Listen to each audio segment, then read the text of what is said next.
Bonjour les amis, 8 milliards. Nous sommes dorénavant 8 milliards sur la planète. Et cette info, elle est sortie la semaine dernière et a entraîné des tonnes de réactions. Alors pour beaucoup, une planète à 8 milliards d'habitants, ça serait invivable. Et ces 8 milliards d'êtres conduiraient à la perdition du monde. Cette vision pessimiste, ce n'est pas la mienne, ni celle de la CFTC. J'en ai entendu certains dire haut et fort leur souhait de ne pas avoir d'enfants et critiquer même ceux qui font le choix de devenir parents dans ce monde qui est bouleversé. D'autres, encore plus extrêmes, prônent une société régie par l'eugénisme où les seniors n'auraient même plus leur place. La période est propice à l'éco-anxiété, un terme qui est très à la mode. Mais si les angoisses existent quant à demain, elles touchent selon moi à la persistance de notre solidarité collective dans un monde qui incite de plus en plus au repli sur soi.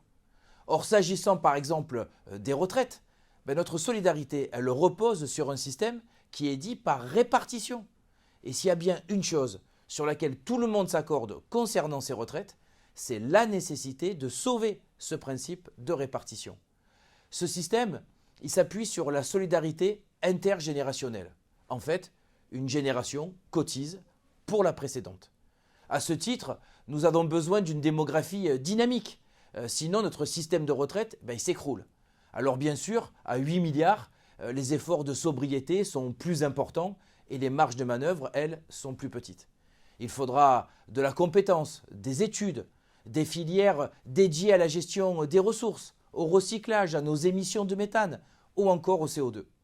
Et c'est cet environnement propice à l'ingéniosité qu'il faut mettre en place dès aujourd'hui pour trouver les solutions de demain.